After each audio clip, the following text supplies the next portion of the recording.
How did your parents fail you? Story 1. My mom threw me a party for my 21st birthday.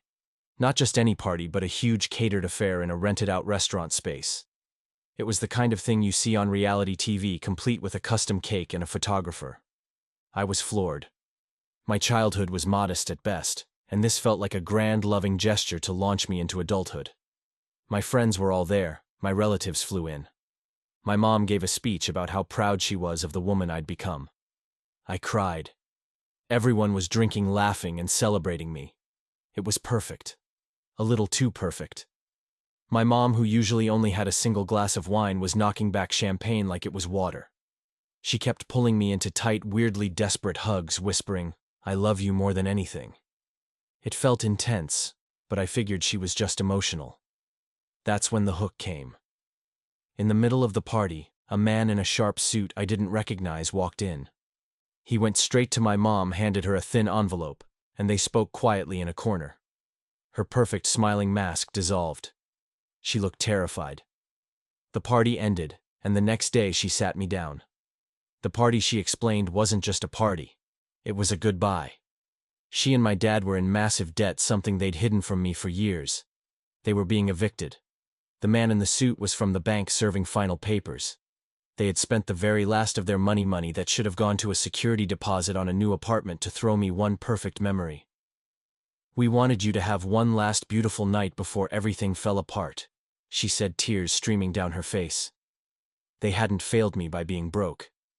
They failed me by building my entire launch into adulthood on a final spectacular lie. They gave me a fantasy, a 5-hour performance of a life they couldn't provide, instead of giving me the truth. The next week I wasn't celebrating my new legal status in bars with friends. I was helping my parents pack their life into cardboard boxes, the ghost of champagne and laughter haunting every room. The karmic twist: I was the one who had to co-sign on a tiny, grim apartment for them. My first major act as a legal adult wasn't for myself, but to clean up the wreckage of their final dramatic failure. Story 2. I was 16 when Mom missed my emergency appendectomy. Dad called her 5 times while I writhed in pain. "Important meeting," he kept saying, voice getting tighter. The surgeon wouldn't wait. I went under alone, Dad's worried face the last thing I saw. When I woke up, only Dad sat beside me, eyes red-rimmed. "Mom's on her way," he promised. I nodded, too groggy to argue, but deep down I knew better. She arrived 3 hours later, laptop bag still slung over her shoulder, smelling of airport and coffee. "The Chicago deal," she explained, not meeting my eyes. "Couldn't reschedule." She squeezed my hand too hard, like pushing all her guilt into my palm. Dad just nodded the same way he had through my childhood. When she missed my birthday for a conference, my graduation for a client emergency, my championship game for a last-minute flight. "It's fine." I said the words automatic. The family script. That night I overheard them arguing in the hallway. "She could have died," Dad hissed, "while you were closing some goddamn deal." "That deal pays for her college," Mom shot back. "For this hospital, for everything." I pretended to be asleep when she came back in. "I'm doing it all for you," she whispered, thinking I couldn't hear. 2 years later, I got my acceptance letter to Yale. Full scholarship. I found Mom in her office, surrounded by spreadsheets. When I showed her the letter, she hugged me tight. "I'm so proud of you," she said, voice breaking. "This is everything we worked for." I pulled away. Emma, you weren't there." I said, words spilling out after years of silence. "For anything that mattered." "That's not fair. Everything I did was for your future." "I didn't need a future. I needed a mom." That night, Dad found me packing. "Your mother loves you," he said quietly from my doorway. "She loves the idea of me, the successful daughter she can brag about to colleagues." He sat on my bed. "There's something you need to know." He pulled out an old photo. Mom holding a baby in a hospital room. "This was you, born 6 weeks early while your mom was finishing law school. Her professors told her to drop out. Her parents refused help unless she focused on being a mother instead of a career woman." His voice turned bitter. "Everyone expected her to choose you or her dreams." "So she chose her career," I said flatly. "No. She chose both against impossible odds." He handed me papers. Bank statements, medical bills with overdue stamps, loan documents with astronomical interest rates. Your mom grew up poor. When you got sick as a baby, really sick, our insurance wouldn't cover it. She took that corporate job for better benefits, worked 100-hour weeks to keep you safe. I stared at the papers, hands shaking. Every missed soccer game, every school play. She was securing your future, paying off medical debt, building a safety net so you'd never know the poverty she grew up in. Why didn't she tell me? I whispered. She didn't want you to feel like a burden. She wanted you to feel entitled to success, not to see it as something you had to kill yourself for.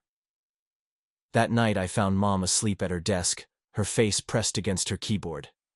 A half-written email to Yale's financial aid office was on her screen asking about additional scholarships. I covered her with a blanket, noticing for the first time the gray in her hair, the deep lines around her eyes. On her calendar, she'd blocked off my entire first week at Yale as vacation, the first in years. She failed me by not being there. But she did it while fighting a war I never knew existed. Story 3. I was 14 when my parents chose their new spouses over us, leaving me to raise my 8-year-old brother alone. Mom left first. She met Rick at a CrossFit gym and moved in with him 2 weeks later. She promised she'd still see us every weekend, but Rick lived 3 hours away, and gas was expensive. Dad acted devastated, playing the caring single parent for about a month. Then he met Sarah on Tinder. She was 24, just 12 years older than me. She moved in with her 2 toddlers, taking over my bedroom while I got moved to the basement. At first, Dad still cooked dinner and helped with homework, but Sarah hated when he paid attention to us instead of her kids. She'd throw tantrums, saying we made her feel unwelcome in her own home. Soon, Dad stopped coming to my basketball games. He missed Tommy's parent-teacher conferences. The fridge was empty unless Sarah's kids needed something. We started living off the $20 he'd leave on the counter every few days. I learned to forge his signature for Tommy's school forms. I figured out how to make cheap meals, last rice with frozen vegetables, pasta with whatever was on sale. I helped Tommy with his homework between doing my own. When Tommy got sick, Dad was on a weekend trip with Sarah. I called 8 times before he answered. "Just give him some Tylenol," he said. "I'll check on him Monday." Tommy's fever hit 103 degrees that night. I took him to the ER in an Uber. The hospital called Dad 4 times. He didn't show up until morning, angry that I'd overreacted and cost him money. He didn't even ask how Tommy was doing. Mom sent birthday cards with $10 bills. Sometimes she'd FaceTime for 5 minutes showing off her new yoga poses or Rick's beach house. She always ended with, "Miss you guys," but never asked when she could see us. I got a job at McDonald's after school. The manager let me take home expired food. I saved every penny knowing we'd need it. Dad's child support checks to Mom bounced and she never bothered to follow up. One night I heard Dad and Sarah fighting about money. "Your kids eat too much," she said. "We can't afford 4 children." "I'll figure something out," Dad replied. The next day he told us we were moving in with our grandparents temporarily. He packed 2 garbage bags with our clothes and dropped us off like donated items at Goodwill. "It's just until Sarah's custody battle is settled," he said. 2 months max. That was 3 years ago. Our grandparents' Social Security barely covered their own needs, but they made it work. I kept my McDonald's job, walking 2 miles each way, because they couldn't drive at night. Last month, Dad texted for the first time in a year. Sarah left him for her personal trainer. He wanted to reconnect with his real family, asked if he could stay with us until he found a new place. I blocked his number. 2 days later, Mom called. She and Rick were getting divorced. She'd been thinking about us constantly and wanted to make things right. Yesterday was Tommy's middle school graduation. He's top of his class despite everything. Mom and Dad both texted asking to come. I deleted the messages without responding. Tommy gave the valedictorian speech. He thanked our grandparents for giving us a home, then he thanked his real parent, me, for never leaving. The whole audience stood up clapping. I saw some teachers crying. Dad showed up anyway, tried to take pictures with Tommy afterward like a proud father. Tommy walked right past him to hug me. "Can we get ice cream?" he asked. "Just us." We sat at Dairy Queen for 2 hours talking about his high school plans. He wants to be a teacher. "I want to help kids like you helped me," he said. He got a full scholarship to Yale. I'm in my final year of nursing school. We made it. Story 4. My dad didn't believe in handouts.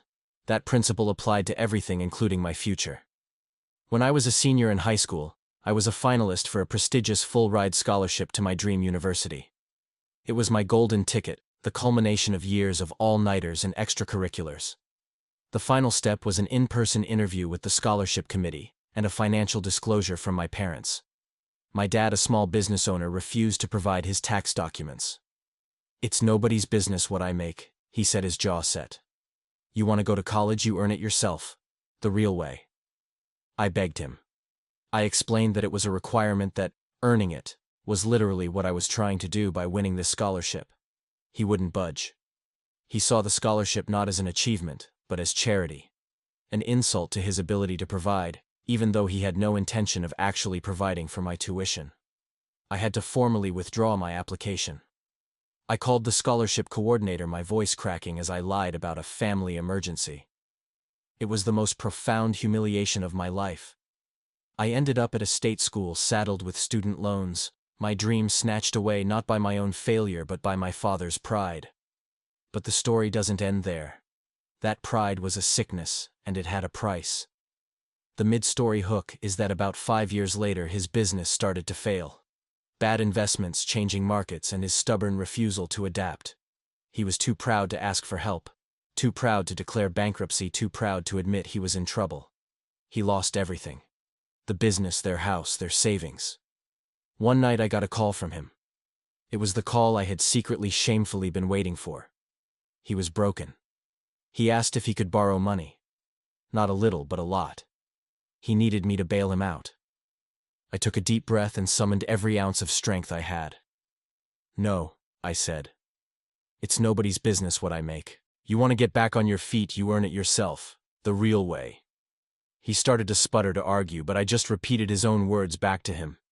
He had taught me a lesson about self-reliance, and it was a lesson he was about to learn the hard way. It wasn't about revenge. It was about the cold, hard karma of a principle taken to its most destructive conclusion. Story 5. Like many kids growing up, I couldn't sleep the night before Christmas. I was 12 and still clinging to the idea that something magical might happen, even if I didn't believe in Santa anymore. My little brother Max was 6 and totally bought into it.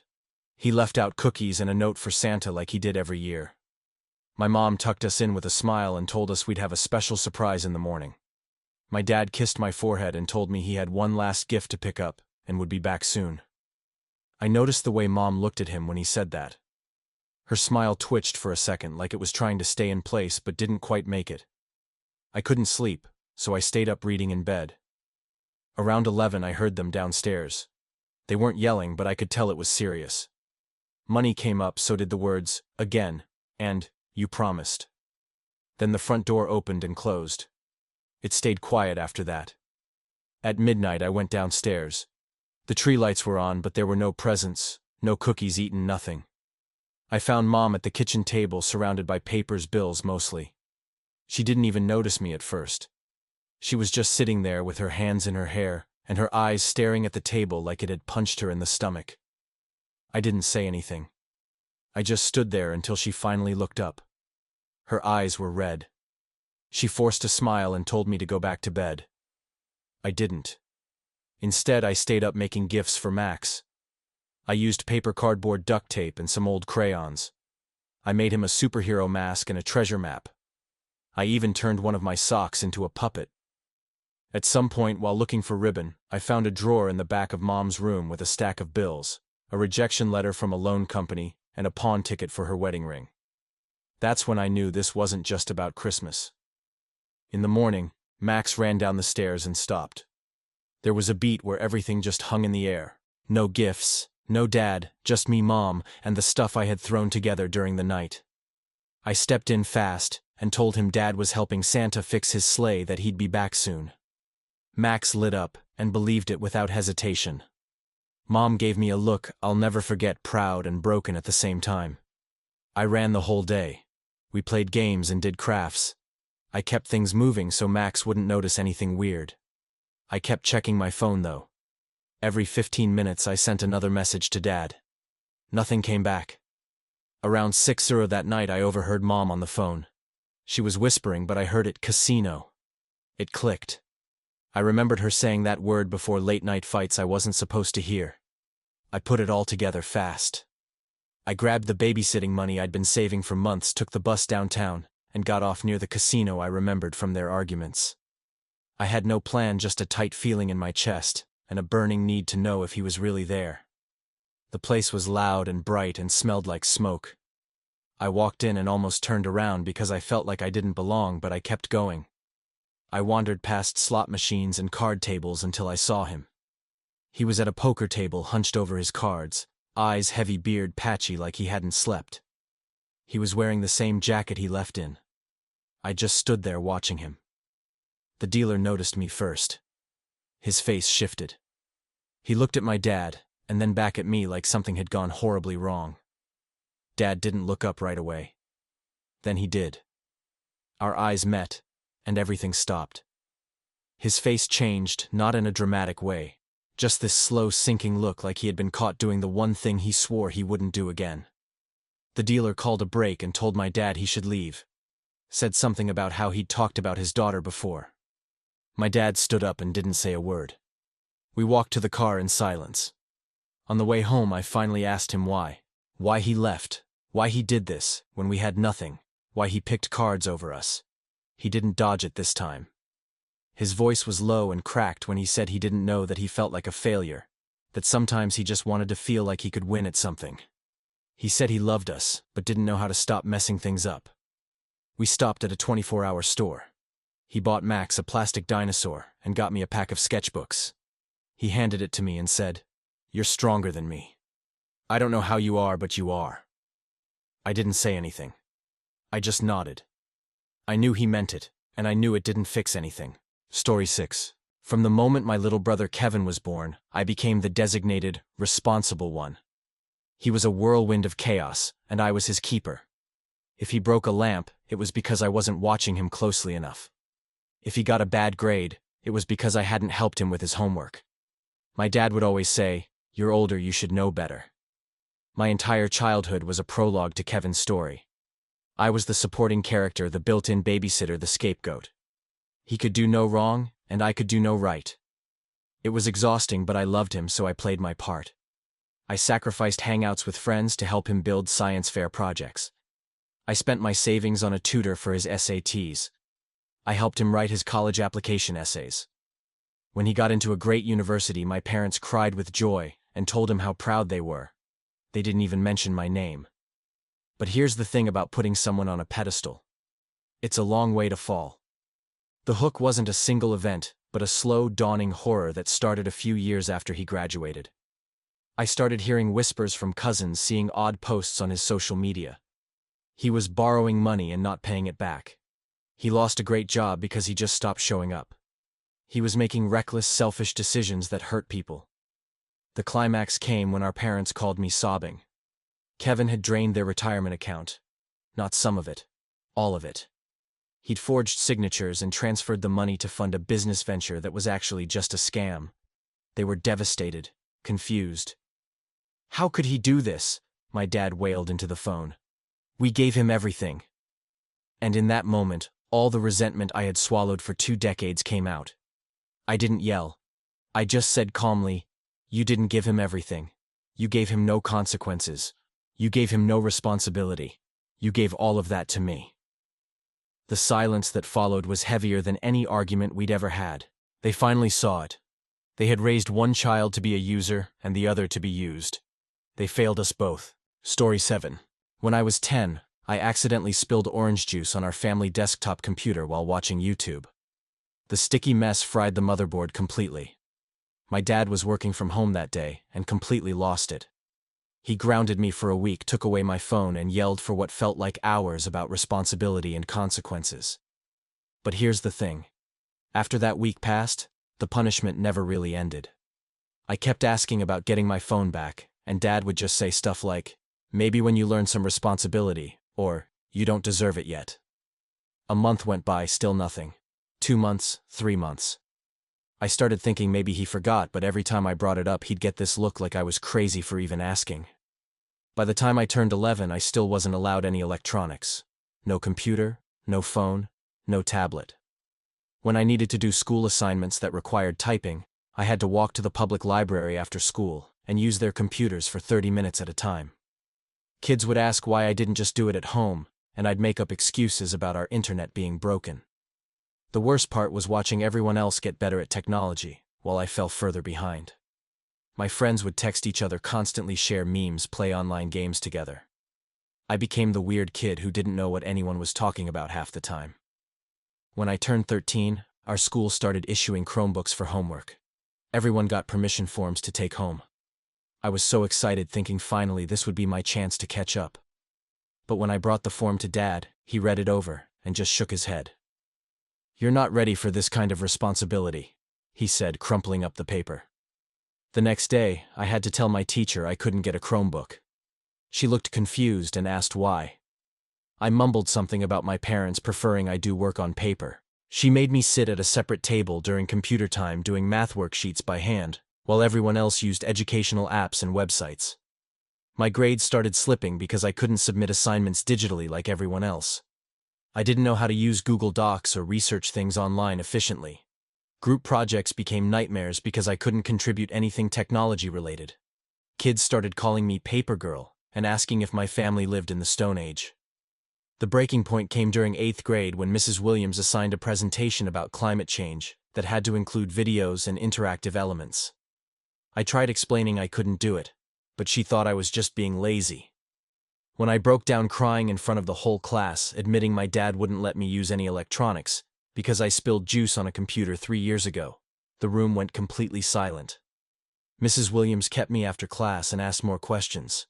When I told her about the orange juice incident and how I'd been banned from technology ever since, she got this horrified look on her face.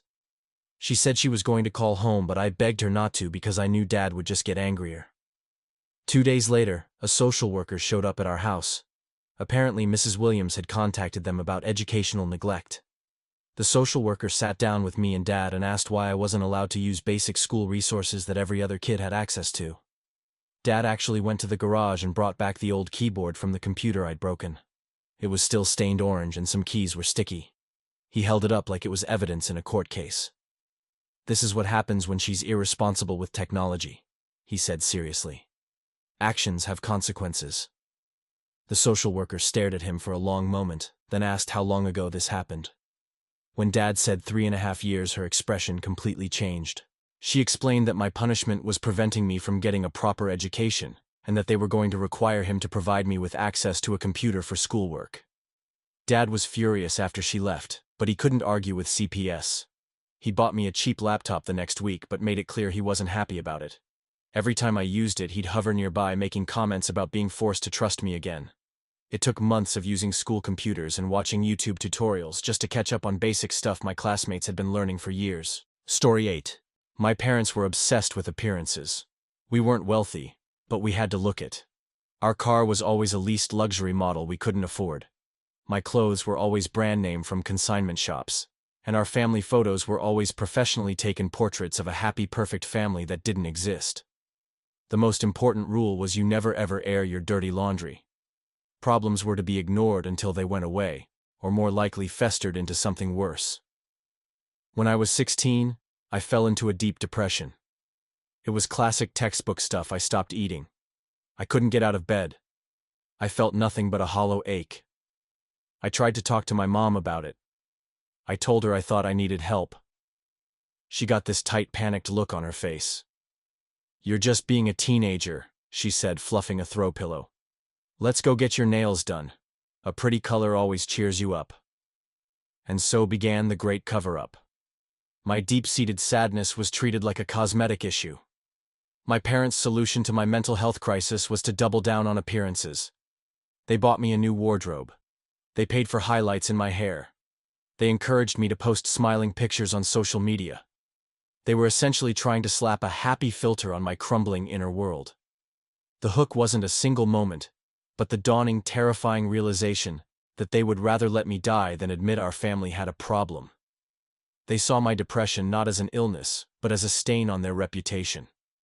When my school guidance counselor called them with serious concerns, my father told her I was just emotional and prone to drama.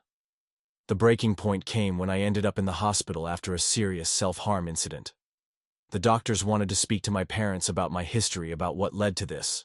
I sat in that sterile room and listened as my mother with a perfectly straight face told the psychiatrist that I'd had a wonderful, happy childhood, and that this was a complete shock. She described our family life as if she were reading from a Christmas letter.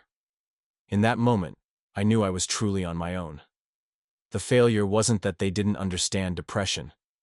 The failure was that they understood it perfectly as a threat to their performance. The satisfying part came years later. After extensive therapy, I became a fierce mental health advocate. I speak openly about my experiences. I don't air their dirty laundry, I air my own, and in doing so, I expose the toxic absurdity of their silence. They hate it, which is how I know it's working. Story 9. My dad missed my graduation for a job interview. Mom promised he'd make it but kept checking her phone anxiously during the entire ceremony. I felt my heart sink when I scanned the crowd and didn't see his face anywhere. After walking across that stage, I gripped my phone waiting for something. No texts, no calls. Complete silence. Mom couldn't look me in the eyes when I found her afterward. She hugged me way too tight and whispered, "He really tried, sweetheart." My chest burned with anger I couldn't hide anymore. At my graduation party, relatives kept asking about Dad. Mom cycled through increasingly desperate excuses: traffic jam work, emergency car trouble. Each lie more pathetic than the last. I watched her stumble through explanations while my shame grew deeper. My friend Jake pulled me aside and asked, "You doing okay, man?" I just laughed and said, "He's been doing this since I was 7 years old." Because it was absolutely true. He missed my championship basketball game where I scored the winning shot, missed my debate team finals when I took first place, even missed my 18th birthday party last year. Said he had to work late again. That night, after everyone finally left, I sat alone staring at my diploma. Mom tried approaching me, but I cut her off immediately. "Save it," I said, grabbing my car keys. "I've heard every excuse before." I drove to my old elementary school playground and sat on the same swing where Dad used to push me before work, completely consumed his life, before he became just a distant voice I sometimes heard coming home at 2:00 a.m. Something inside me finally broke that night. All the anger I'd bottled up for years spilled over at once. I pulled out my phone and texted him, "Congratulations on showing me exactly where I rank in your priorities." Message delivered read immediately. When I got home after midnight, Dad's car was sitting in our driveway. I found him hunched over our kitchen table, head buried in his hands like he was praying, papers scattered everywhere around him. Mom sat beside him with eyes completely red from crying. He looked up when I walked in. His face was gray with pure exhaustion. No tie anywhere, dress shirt rumpled like he'd been wearing it for 3 straight days without changing. "I'm so sorry I missed your graduation," he said, voice completely hollow and broken. I stood there with arms crossed, waiting for the same excuse I'd heard 1,000 times before. "I thought this interview would change everything for our family," he continued slowly. His hands were actually trembling as he pushed a manila folder toward me across the table. Inside was a rejection letter dated that exact morning. The company had decided to go with a different candidate after all. "Someone with more experience," they said. Mom spoke up then, her voice barely above a whisper. "Your dad's company started doing layoffs 6 months ago. He found out he was next on their list." My stomach dropped. "We've been 3 weeks away from losing this house," she continued. "The bank denied our refinance applications twice already." I stared at them both in complete shock. Dad had been driving for rideshare services every single weekend, had been secretly selling his prized vintage record collection piece by piece, had been skipping his own meals while still putting dinner on our table every night. This interview was literally his final hope to save us. He begged them desperately to reschedule around my graduation ceremony. They refused, completely said it was that specific day, or never at all. During the actual interview, he talked about me constantly. My achievements, my determination, how proud he was. He thought he'd genuinely connected with the hiring manager. They kept him waiting in their lobby for 4 additional hours after the interview ended, made him believe he actually had a real chance. He sat there until building security finally told him to leave the premises. By then, my graduation was already long over. That night, I found a crumpled pawnshop ticket in his wallet while looking for aspirin. He'd pawned his father's watch, the same one his dying father had given him, the one he'd always promised would be mine someday. When I confronted him about it, he just shrugged with exhausted shoulders. "Some things matter more than old watches," he said simply. The next morning I found him asleep at our kitchen table, surrounded by 17 new job applications he'd filled out overnight. Story 10. I was 9 when Dad lost his job at the factory. Mom said we'd be okay because she could pick up extra shifts at the diner. One night I found her crying in the bathroom. The water bill had a big red stamp on it. I pretended not to see and went back to bed. Dad started leaving early every morning with his work boots. "Got a new job," he told me with a smile that didn't reach his eyes. But I noticed he came home with clean boots and empty pockets. My birthday came. Mom made pancakes shaped like Mickey Mouse like always. Dad gave me a baseball glove. "It's perfect," I said, even though it smelled like someone else's sweat. That night I heard them fighting. Mom's voice sharp like broken glass. "You bought that with grocery money." 2 days later, I saw Dad's truck at the bar when Mom drove us to school. It was 8:00 in the morning. When I got home, I found Mom going through Dad's jacket. She pulled out a lottery ticket, then another and another. "He's been spending his unemployment on these," she whispered more to herself than to me. That's when I showed her my secret. Under my bed was $27 saved from collecting cans. "We can buy groceries," I said. Mom's face crumpled like a paper bag. She hugged me so tight it hurt. That weekend Dad didn't come home. Mom called his friends, hospitals, even jail. Nothing. Monday morning there was a letter in our mailbox. A check for $5,000 and a note. "I finally won. I'm sorry it took so long. There's more where this came from." We never saw him again, but every month another check arrived.